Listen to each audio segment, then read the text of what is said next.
Happy Tuesday, everyone, and welcome to the world's largest virtual 19th hole.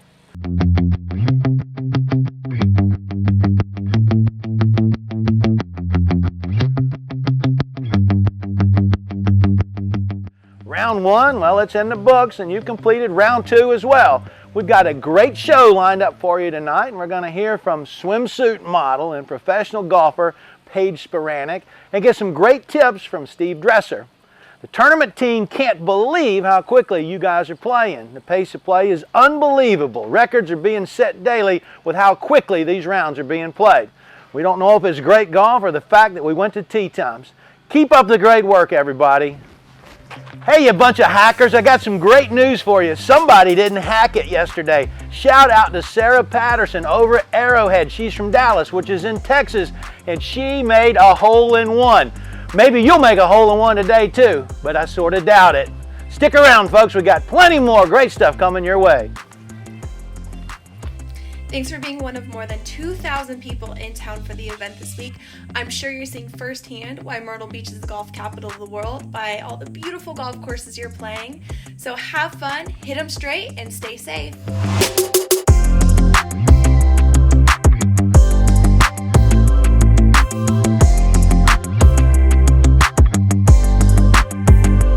Paul, you're one of a small group of folks, 7 that have played in all the World Ams, all 37 of them. It's a tough question, but I got to ask it. Of the 37 years, your best memory? I did finish second one year and had a great time doing that. A few friends I met over the years, we still get together. I think that's the best memory. I still get together with a lot of them as we come down. Do you come in a little early or stay a little bit late? Yeah, we got here Wednesday this year, and then we usually leave on Saturday. Have a wedding to get back to, and gonna leave Friday afternoon, I hope, because I want to play Friday. So. You get a chance to be a world champion. That doesn't happen at home. That's true. That doesn't happen at home. So only in dreams. Thank you for your 37 years, and we hope you get a lot more here. Good seeing you. Thanks.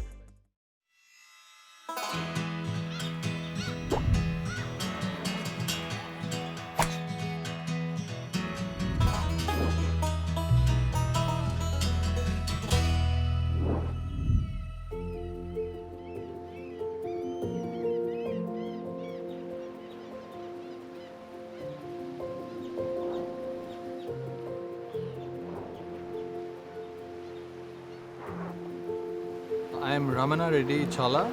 I'm aged 55 years and I'm in flight 14. This is my 11th year in the World Am, and it's been quite an experience coming all the way from India.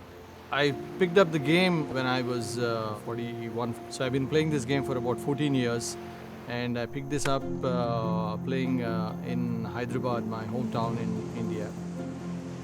During my schooling, I took up field hockey very early. When I was 12 years old, I was playing for the school team. It looked pretty similar to field hockey, except that I told myself that this is a game I should be able to do well, because field hockey, you're running at full speed, you're able to hit a ball wherever you want. I felt that golf is a game where you stand, take your position, take all the time, and then hit the ball. When I started golf, a lot of people told me that you can't become a single-digit handicapper in 1 year, but I somehow managed to do that. You know, either I was lucky or I was able to play better. I won quite a lot of tournaments right from the first year onwards. I've been winning some of the national level tournaments, maybe more than 200.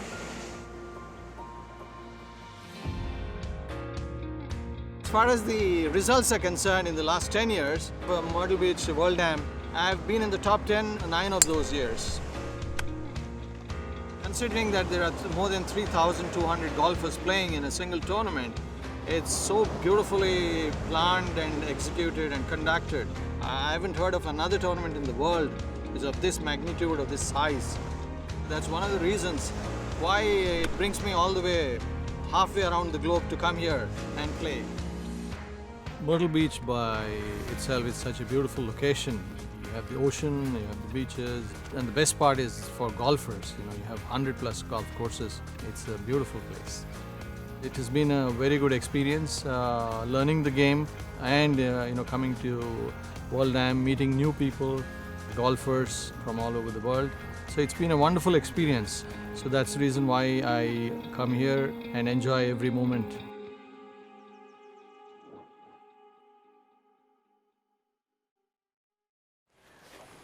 Thrilled to be with Steve Mays. Now, Steve, he ain't much to look at, but he's a big deal in these parts. Steve, for maybe 15 years or so, ran the World Am as tournament director, and now Steve is president of Founders Group International. That's a group that owns and operates 21 golf courses here in Myrtle Beach, including TPC Myrtle Beach right here behind us. And Steve, over all of those years of running the World Am, you got to have some great memories. Can you pick one and share with us?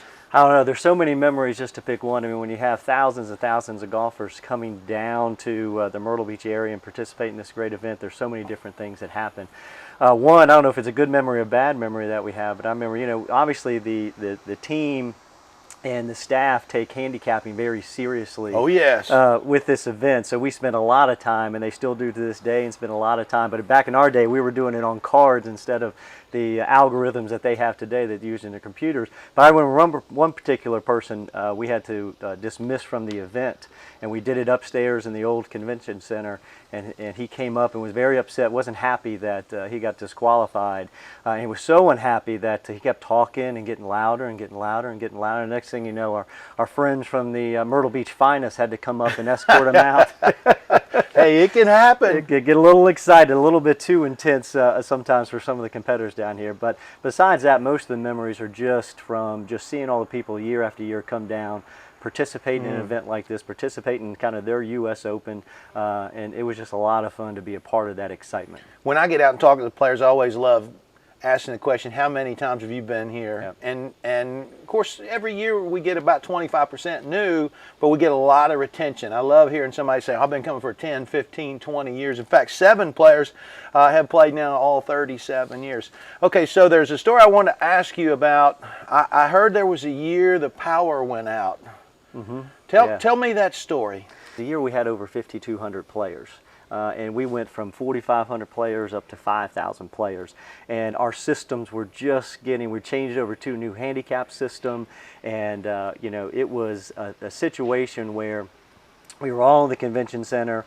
Our handicap systems were going down. The changes system we were going down. And unfortunately for the players, they were standing in line just to make a simple change for an hour. And I just spent a lot of time out there with Cokes and Diet Cokes and thanking them for coming and apologizing maybe a few for the things wait. Stronger. Yeah, a few things stronger, a few adult beverages. Hey, just take it easy. So when you have that many people coming into town and something goes wrong, whether it's the power go out or your computers have a glitch, it magnifies everything. It's not like your member guests where you have 75 players out there. You have at that point 5,000 players or 2,000 players coming in, and you have a glitch happen, and you've got to think on your feet and try to figure out. And you have to take a lot of patience from our players. And I think it shows kind of the loyalty that they have to this event, because at the end of the day, they all understood and said, hey, you guys are doing a great job, and we'll be back next year.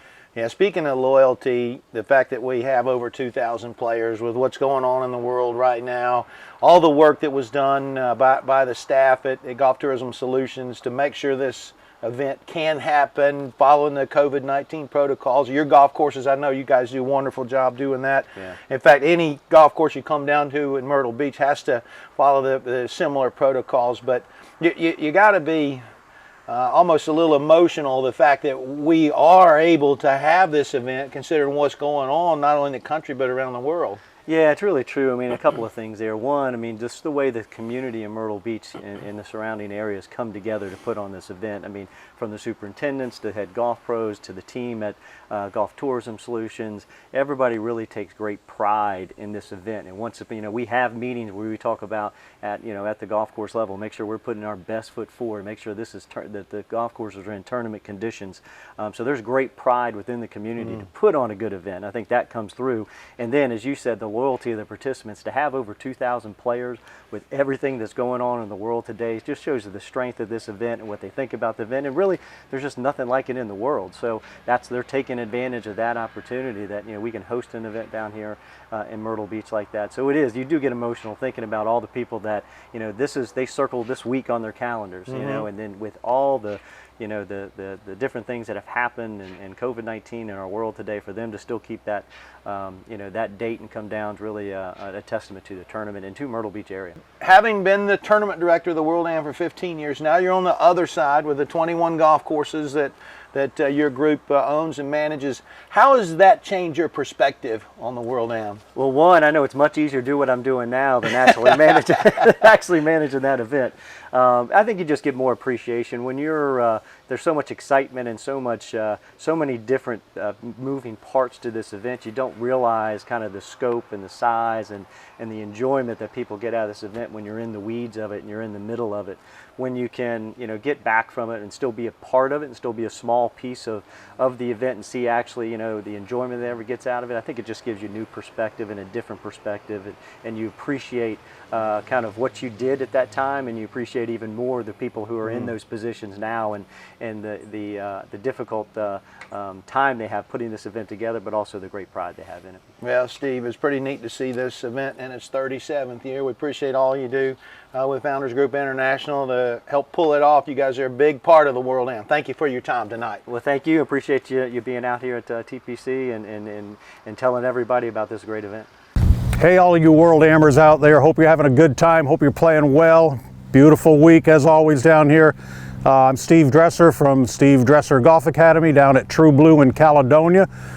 Probably some of you were lucky enough to get our courses in your rotation this week. If not, come back and play them sometime. You'll love them. This is nothing new.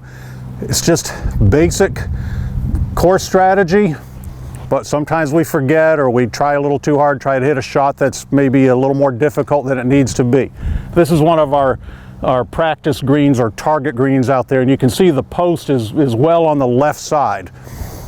Don't aim at it unless you're having a really good day or you're really close to it, so you feel like you can get pretty close to it from 50 or 60 yards. But if you're out there at the 150, look at all that room out there to the right. Even Jack Nicklaus used to say he aimed for the middle of the green a lot of the times, and he had a pretty good career, so I wouldn't mind taking advice from that guy. If your natural shot is a draw, then this is right in your wheelhouse here with that pin on the left side. If you aim more toward the middle and you do indeed draw it, it's going to be a wonderful shot. If you hit it straight, you're still in the middle of the green. If you leave it a little bit out there to the right, you've got that long, low-running chip shot across the green, as opposed to that dreaded short-sided shot where you're probably in long grass, got to just barely carry the ball a few feet very high and very softly and roll at a very short distance. So especially in tournament golf, don't get greedy. You're trying to make the fewest mistakes you can. So ultimately, yeah, we want to get pretty close to that post over there, but we're going to settle for being a little bit right of it. So just line up a little bit right. I've always told people I'd love to see them go out and play 9 holes pretending there were no flags in the hole, so they had no idea where the pin was, and all they would do is therefore shoot for the middle of the green. So give that a try. You got all that room out there to the right.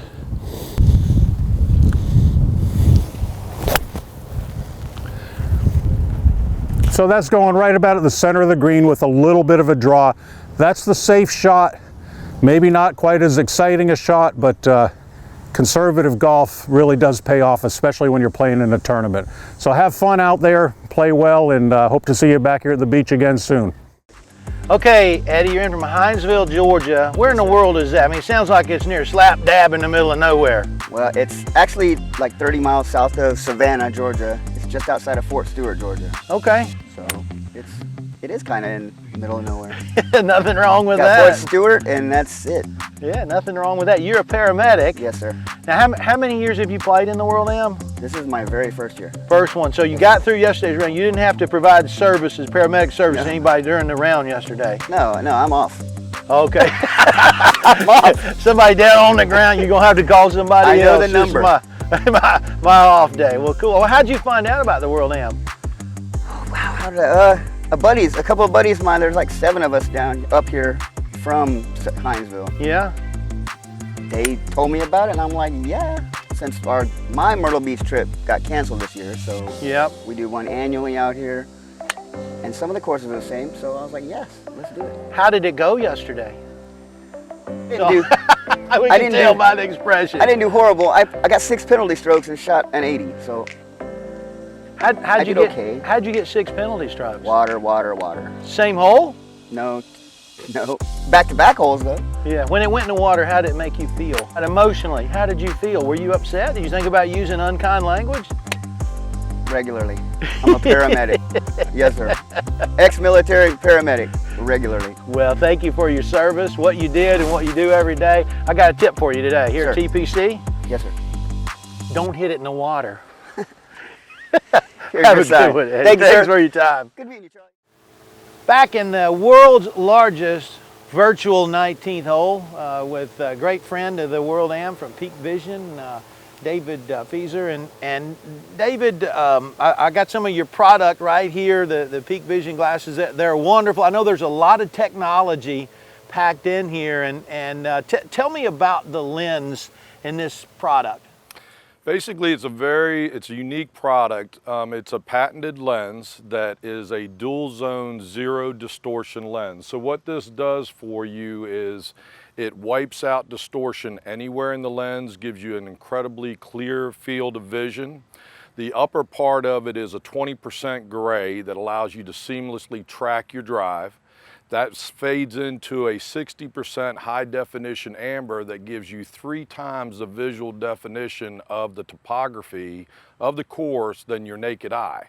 So basically when you walk up any green, you just get an impeccable read off the green. So I see a lot of golfers, when they're maybe on the green, they got the sunglasses on, and other places during the round, they'll be on the back of the hat. Yep. That's not the case with this product. No, sir. Yeah. Actually, we suggest you get used to wearing it all the time because, like I said, that extra information, and you know, in an interview, Jack Nicklaus said the game of golf starts with your vision. And you know, when you are talking about the first thing that you're looking at there, you want it to be the most accurate. So this really gives you high definition. It's like seeing the course in HD. So talk to me a little bit about polarization. I'm a fly fisherman. And when I get out on a river, you got to have the polarized glasses or else you're not going to see the trout. But polarization that I know a lot of your competitors have in their golf product, you say is not very effective. Well, actually, polarization will skew the image and it flattens your depth perception. And so we recommend a non-polarized lens for on the golf course. Yeah. Where you're talking about, we would recommend a polarized lens because when you're fishing or on the ski slope, anywhere in high glare, polarization is fantastic. That's what it was designed for, was to cut that high glare. And I noticed from checking out your website that if someone invests in your product, in your Peak Vision product, you've got the lenses that are great non-polarized, but you also offer a polarized lens for somebody like me who wants to get on the river and use the same frames for both. I love that. I love the way you're thinking on that. Well, you can easily switch the lenses out, and so you have a choice there, and it's just a great lens that works. It really, you know, I tell the story about Kelly Brook up at Bethpage, and when I went to talk with her, she was like, Dave, I don't even wear sunglasses. And I said, well, would you please try a pair? And she did. And 2 days later, I get a text from her at 9 o'clock at night and she says, I'm sitting in my living room and I still have my sunglasses on. So that's the kind of gentleness. It's just kind of that, you know how music that, like, if you listen to Frank or somebody, Sinatra really singing something, they really just tickles your ear. This kind of bathes your eye in that just wonderful vision. Well, one of the things too about learning to wear sunglasses, I'm 52 years old, so it really wasn't an option to wear sunglasses when I was a kid. But when I get finished with a round of golf and I've worn glasses, I don't have problems with headaches. I notice that my face is a lot less stressed. And obviously this is a performance product, but along with less stress, it's good for your overall eye health to wear sunglasses when you're outside for long periods and playing golf. Yeah, it still amazes me today that people are not 100% wearing sunglasses. The UV rays are terribly damaging. One of our greatest supporters, Mr. Chip Beck, Mr. 59 from Las Vegas, I met him 3 years ago at the PGA Super Show. And Chip had worn Peak Vision for years. The lens was invented over 20 years ago. And basically, Mr. Chip Beck said, Dave, I have small lesions on my eyes and I can't wear sunglasses anymore. But I used to be able to wear Peak Vision even with these, but it's gotten worse. And I gave him a pair and he looked like a kid in a candy store when he put them on. His eyes were just wide, super smile, was absolutely thrilled. And he just said, I can actually see clearly with these still. So he looks something like this. Yep, he did, yep. He sure That's did. my buddy, Chip Beck. Yeah. David with Peak Vision, we appreciate you supporting the World Am. Thanks for spending some time with us in our world's largest virtual 19th hole. Yes, sounds great. Thank you, Charlie. You got it.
So welcome into the world's largest virtual 19th hole here at the World Am. And this is the World Am.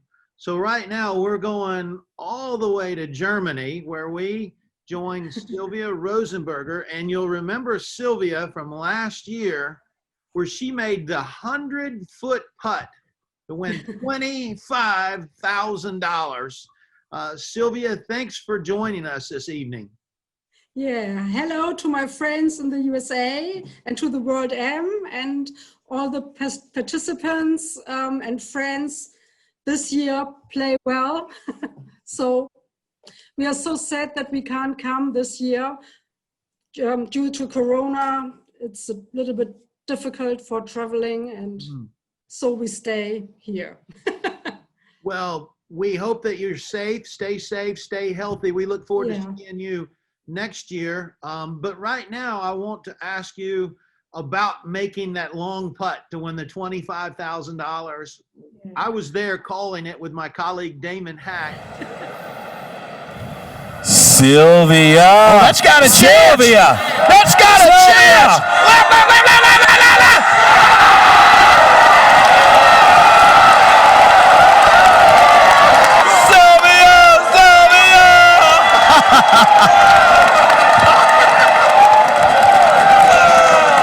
That's better than breaking 80. That is. Wow. I get building tonight. Unbelievable, huh? What do you remember about making that putt? Oh, I was so happy to reach the shootout on Thursday. And so I thought I was already a winner. And so I having nothing to lose. And so I stay as calm as possible and swing as easy as I could. And after the ball was in, my biggest fear was an interview in the English language. And that was my job. I'm sorry I had to put you through that. You did a wonderful job with it, no doubt about it. But the putt that you hit, and I've called a lot of golf on live television, a lot of putts over the years. As soon as that putt came off your putter, I knew it was in. It was the most perfect putt I've ever seen. I don't know what happened. Well, I was going to ask, are you normally a very good putter? It's quite okay. There are some courses, they are really easy, and but sometimes I putt and nothing happens. So it's but I must ask George. I'm a good putter. Yes, you are. It's Sylvia's partner, George. Thank you for helping. Sylvia is better at putting than she is with her English. So thank you, George, for helping us there. What did you spend the $25,000 on, or have you spent the $25,000? Oh, not all, but I had a big repair to my car. And some inspections for my car. My car is 12 years old now, and I drive a Swedish car. So sounds strange, but some Germans drive Swedish cars. I spend a lot of money to that. The video of you making that putt was very dramatic. When your friends at home in Germany saw that and learned that you'd made had earned the $25,000 by making the putt, how did they react, your friends? Oh, they clap all their hands. It was so funny. Yeah. So my brother, he's crying, and he said, "Oh, what have you done?" It was really funny all the time, yeah. Did anyone ask you for a loan? For a loan? No. Actually, Charlie, I was asking, but I didn't get nothing. Right, because I need a little help myself. I could use a little loan. I mean, you haven't spent it yet. Well, Sylvia, we appreciate you joining us. We're going to miss you this year, but we hope to see you at future World Ams. Oh yeah, we are so sad that we can't come this year. So next year, I hope next year. Thank you very much, and once again, stay safe and healthy. Yeah, same to you.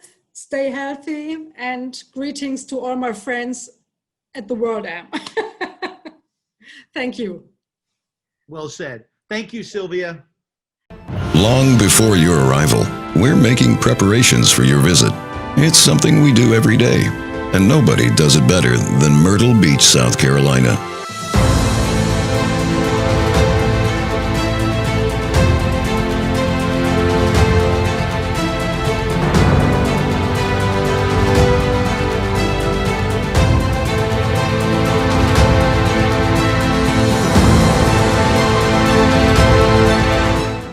All right, so Jason, this is round 2. Yep. You mind if I ask you about round 1? Because I've asked a few people about round 1. I thought they were going to kill me. Are you happy to talk about round 1? Sure. I mean, it was a great course. I mean, it's a very fair course. Shot 77. Sandpiper Bay. Sandpiper Bay. Played with Mr. Carr. Your TPC today. Yeah. Have you played this course before? We played it Sunday, and it was phenomenal shape. I mean, it was awesome. Yeah, we're on the practice green here. Greens are rolling. Yeah, really good. Really, really nice. So, are you in contention with that 76 yesterday? Well, 77. 77. Okay. I think the leader shot 69. Yeah. So 8 back. It's my first year in the gross division. Okay. So, but felt good. You know, I mean, I couldn't have putted any worse. That's why I'm spending all my time here. I had 36 putts. Oh no. And just couldn't make anything. That's averaging 2 per hole. That's good math. That's why they pay me the good big math. bucks. Yeah, right there. So you're getting ready to go to the first tee. Yep. You're 8 back. Yep. You're putting horrible. Yep. I can't say this. You're putting like. How do you? Did I just say that? You did. Okay, but is it but true? I concur. It's validated. So what are you working on to make the improvement? Not think about it. Just move on to the next round. Can't fix yesterday. Got to play today and do my best. I've shot 75 here Sunday and putted great. Yeah. So. Not thinking about it. A lot of grain yesterday, and up in Maryland, with bent grass, don't really have to worry too much about that. So come down south, there's a little bit more. Got to deal with Bermuda, some grain, but these greens Sunday, just didn't have to really worry about that. All right, well, cool. Well, I appreciate your time. Yes, Thank you. Charlie. Good luck Appreciate today. it. Appreciate it.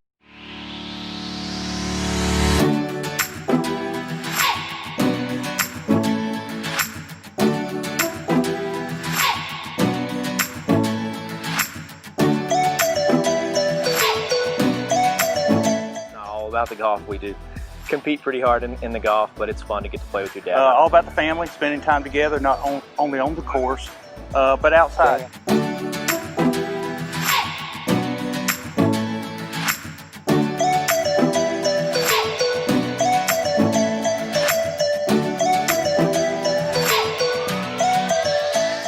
In events like this, it's maybe a little bit more about the relationship building in the competition. Is that the case for you? Oh, for sure. Love spending time with my dad.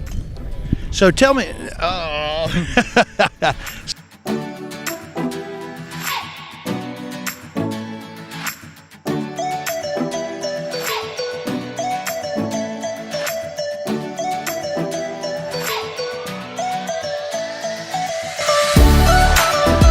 Charlie Rymer here with Ryan Hart, the event coordinator.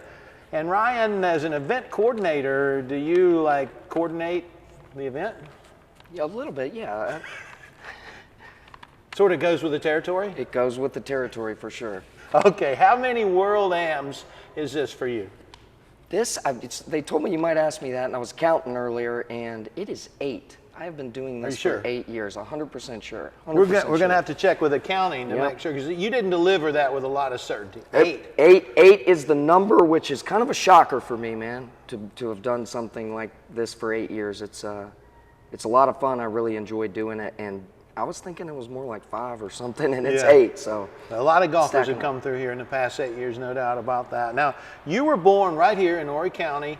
What does this event mean to the folks that are from here? Well, the Grand Strand in general in Myrtle, it means a lot to me. I was born and raised here. I'm one of the mythical locals that you never see while you're in town.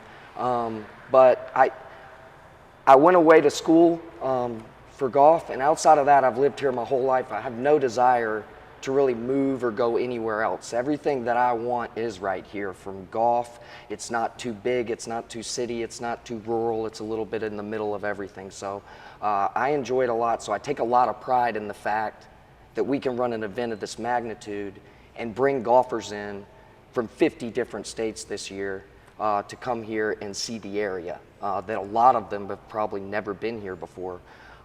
We'd love to have more international players, but with everything going on, we cannot. But 50 states and getting that many people to the area, I take a lot of pride in that, and I like showing off kind of my local grounds. Yeah, and it has to be meaningful to you that a lot of the golfers, they come back year after year. You don't get many that are one and done. This is true. This is true. Once they come, they experience. It's kind of hard to explain this event to somebody until they actually come and see it, and we do see them come see it, and then I think it's something like the average guy or girl comes back like 5 or 6 times after doing it once, so that's pretty cool. Well, great stuff. There you have it. Ryan Hart, he's the event coordinator. He coordinates the event. Good job. Yeah, thanks, man. Thanks for joining us for the world's largest virtual 19th hole. We want to thank you for supporting this amazing event for the last 37 years. Best of luck on round 3, and don't forget to tune in to Facebook Live tomorrow night at 8 p.m. to find out if you're one of the lucky winners of this year's random drawing prizes.